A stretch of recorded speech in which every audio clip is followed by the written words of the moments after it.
यंदा देशभरात जून ते सप्टेंबर 2025 मध्ये मान्सून समाधानकारक राहणार असून सरासरीच्या 103% पाऊस पडेल। महाराष्ट्रासह मध्य प्रदेशातही समाधानकारक पाऊस पडणार असल्याचा अंदाज देशातील आघाडीची खासगी संस्था स्कायमेटने आपला पहिला अंदाज जाहीर केलाय।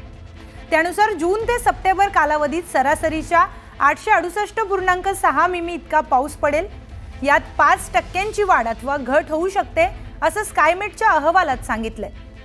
ला नीना या मोसमात कमकुवत असून मान्सूनवर विपरीत परिणाम करणाऱ्या एल निनोची शक्यता नसल्याचं स्कायमेटचे व्यवस्थापकीय संचालक जतीन सिंह यांनी म्हटलंय। पश्चिम आणि दक्षिण भारतात चांगला तर मध्य प्रदेश आणि महाराष्ट्रात पुरेसा पाऊस होईल असंही स्कायमेटने म्हटलंय।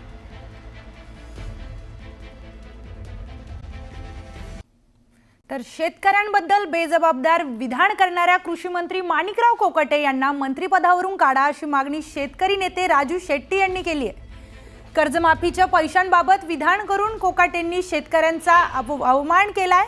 उपमुख्यमंत्री अजित पवारांनी कोकाटेंना समज दिली आहे, मात्र त्यांचा राजीनामा घ्यावा असंही राजू शेट्टी म्हणाले।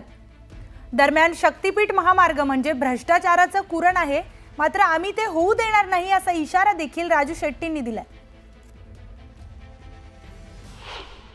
माणिकराव कोकाटे हे मंत्री अत्यंत बेजबाबदार आहेत।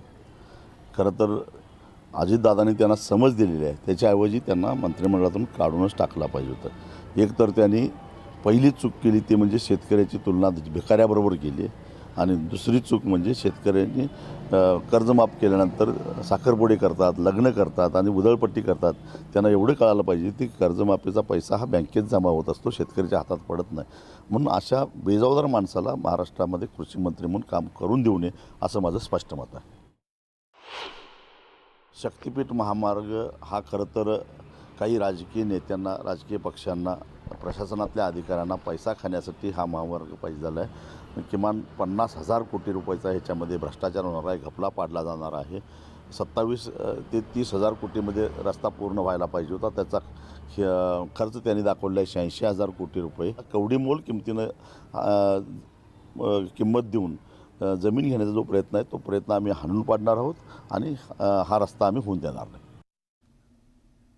दरम्यान अमरावती जिल्ह्यात मागील वर्षभरात 900 जणांनी आत्महत्या केल्याची माहिती समोर आली आहे।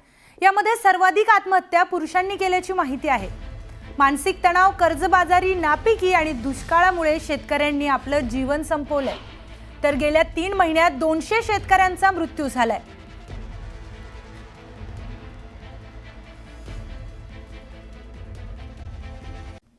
तर गुजरात पंतप्रधान नरेंद्र मोदींचा बालेकिल्ला तर गेल्या 30 वर्षापासून काँग्रेस गुजरात विधानसभेतील सत्तेपासून दूर आहे।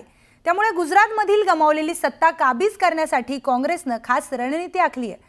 पाहूयात त्यावरचा हा स्पेशल रिपोर्ट। गुजरातमध्ये काँग्रेसचा पुन्हा उदय होणार, भाजपचं टेन्शन वाढणार, काँग्रेस अधिवेशन विजयाचा मार्ग दाखवणार।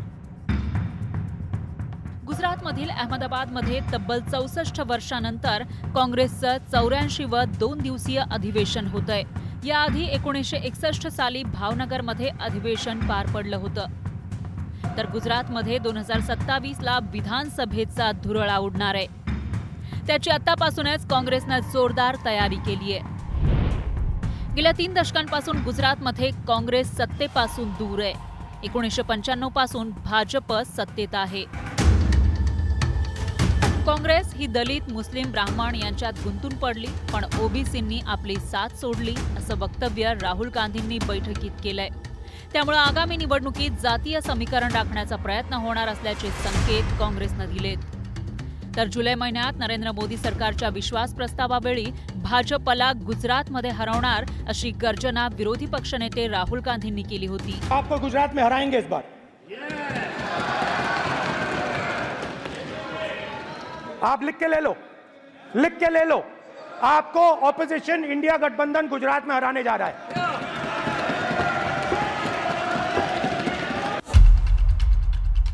गेल्या 3 दशकांपासून अनेक प्रयत्न करूनही काँग्रेसला गुजरातमध्ये भाजपचा पराभव करता आलेला नाही। त्यामुळे 2027 मध्ये होणाऱ्या निवडणुकीत भाजपला पराभूत करण्यासाठी काँग्रेसने कंबर कसली आहे। आता काँग्रेस भाजपच्या विजयाची परंपरा खंडित करतं का ते पाहावं लागेल. प्रशांत लीला रामदास, न्यूज 18 लोकमत, गुजरात.